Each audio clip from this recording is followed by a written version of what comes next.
Hi, I'm Kim and this is Homestead Witchery, and as you can see, we have a bobcat problem. So we have a hoop house that was made out of cattle panels and a tarp. It wasn't very secure. As long as the perimeters of our property are secure, or the chicken yard are secure, we are okay here because it's pretty warm. It doesn't usually get too far below freezing. And the chickens had a good windproof area to live in. So as far as protection from the elements, they were okay, but obviously we need a little bit more protection from predators. There is a chain link fence at about 6 or 7 feet. I haven't measured it, so I'm not positive how tall it is. And I have some netting over the entire thing, mostly as protection from hawks and owls. But it obviously also helped against the bobcat, which was a little bit of surprise. And so this video is to show you the improved chicken house that we made out of pallets. And we went and collected free pallets around the city, and I broke them down and rebuilt the broken ones. Mostly, none of them are the same size, but we'll get to that. So I broke down the broken pallets. I built what I needed. It took 10. We're using 11 because I don't have a hinge door. I just pull it out of the way. So I use another one leaned against the door pallet to help keep it secure, so it's less likely that a bobcat can pull it out. The reason that I say it's secure enough is because we have a security system, and when it alerts, the dogs, theoretically, will hear a racket outside and either bark and wake me up, or they'll go outside into the dog yard, which is directly next to the chicken yard, and they'll bark and scare away whatever's in there. The bobcat, hopefully. Although this morning I smelled a skunk, so hopefully that's not there. Anyway, let's get started. I'm breaking down pallets, then we're breaking down the hoop house and cleaning the chicken yard, then we're building the pallet house, and at the very end, Ken and I talk about how it went, the good parts and the bad parts, and how we would plan on improving it in the future. Because this is sort of a middle chicken house. This is definitely not the final iteration of what we're going to do. It probably will be pallets again, but it'll be different, and I'm going to go over that at the end with Ken, like I said. So let's get started.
Okay, it is the next day. I think the camera battery died, plus it was getting dark, and we were just trying to hustle so we could finish before dark, because I don't want the bobcat to get my chickens.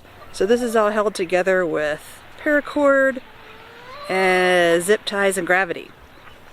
So let's take a look. It is the riggiest thing you've ever seen, I'm aware.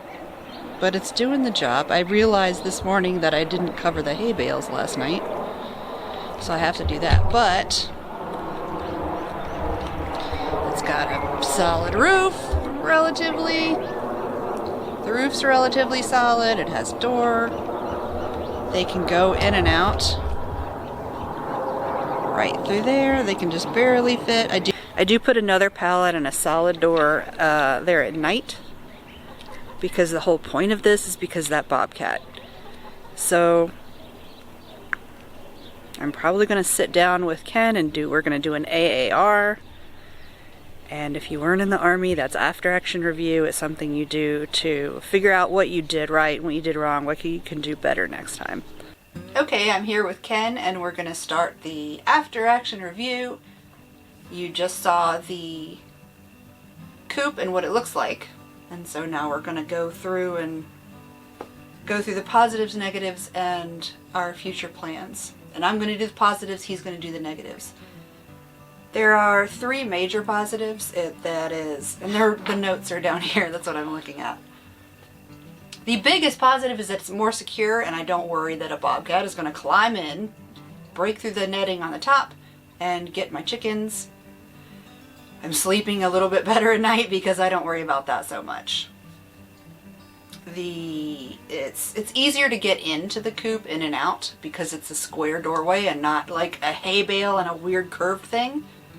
I still have to walk hunched over, but it's much easier to get in and out. And the other positive is that it was really affordable. The pallets were free, the fence posts were free because they already were here on the property when we moved in.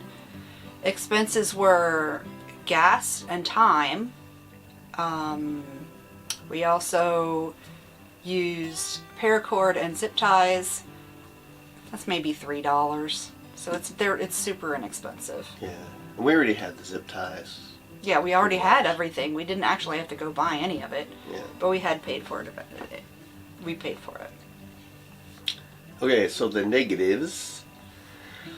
It took all day to tear down and put back up the coop, which kind of was it was unexpected, and it really ate up a lot of time we were wanting to use to do some other things that day, I think. So we were a little bit disorganized. We were a lot disorganized. Just being nice. It's kind of ugly. It sort of looks shantytown. It's trashy looking. It's pallets with a tarp and a bunch of crap stacked up on top. I think you can make pallets look good. It's just we didn't do that. it looks cobbled together. Yeah. So anyway, I kind of hit on this already. We had some guests coming into town, and so doing this right before having the guests come into town wasn't probably great timing, but we also really wanted to get it done so that we weren't worrying about that while we were out showing them around. Or when I'm trying to sleep. The area, yeah. One of the major negatives was I lost a Wi-Fi plug we had to the light, so that the light was on a timer for the chickens. We have the chickens on an extended light period so that they lay more eggs. For people who are going to say, oh, you should give your chickens a rest, that's not right to them. Things go differently in Arizona. The rest time isn't winter here, it's summer. Yeah. So they take a break in summer where they don't lay, and we sort of feed them and leave them alone. Because it's too hot. Right. But in winter is our growing season and when things happen. And also these chickens just started laying. Right. They're young, except for one who is, I think, retired. Yeah. But these are they were pullets when we got them, so they're young. They're just starting laying. The other thing, because the coop is a little bit smaller, we had to move the quail outside the coop itself. They're still in the pen. They're still fenced in and kind of protected, and then they're in their enclosure inside that, but they're outside of the coop, and so we feel like if the bobcat did manage to get into past the fence, they'd still be a little bit unsecure and vulnerable to the bobcat. So we want to fix that too. Which leads into future plans. Yep. So to take care of that, we have most of what we need so far to put up an electric fence at the top. The one major thing is we're gonna have to get a couple more materials, because here in Arizona the soil is so dry that it doesn't conduct conduct the We have to electricity. run a ground the whole way around. We Yeah. have to run the ground and have it grounded all along the fence line, unlike most places where it's a lot more, there's a lot more moisture in the ground and they can just have the hot wire. Yes, we need. I don't know electric words, I'm just saying things. I don't know if that made any sense. We need a couple more materials to make that work here. In any So case. we're also going to make it more stable and taller. I'm going to cut pallets in half, so it's going to be 1.5 stacks so I can walk in and out freely. And I'm going to use 2x4s instead of just fence posts driven on the ground. There's actually going to be a frame to it. We're also going to hopefully find more pallets that are closer to the same size. That was one of the big challenges. Was so far every single pallet that we've picked up is a different size, like None of those different pallets- dimensionally. They're all different sizes in that thing. Matter of fact, we only found 3 that were at least the same. One measurement. Yeah, like was the one same. measurement. Like 3 of them were 40 inches across on one dimension, but they were still different. Yeah, they're in the different other. lengths, but they were all 40 inches high. So So that was at least helpful. But if we can find pallets that are more identical, like I don't know if that's really a thing. Oh, no, I know it is There because at is. work we have Right. identical pallets. it's just going to take work and more time Yeah. and lots of scouring Craigslist. You know, and it could be the thing where it comes down to just the fact that we have to collect so many But that's fine. that we're able because to like hand select and or modify them. It's not like I don't have a use for pallets. Yeah. Well, we always have a use for them. I'm also going to make a covered hay storage area because part of the problem with the old coop is that the hay was just in the way, but I need hay here or straw or whatever. I need some sort of floor covering. But we had to protect it, Right. so it was in the way. Because it actually is raining right now. So it was taking up space in the Yep. coop. Yeah. The big plans are, Oh yeah.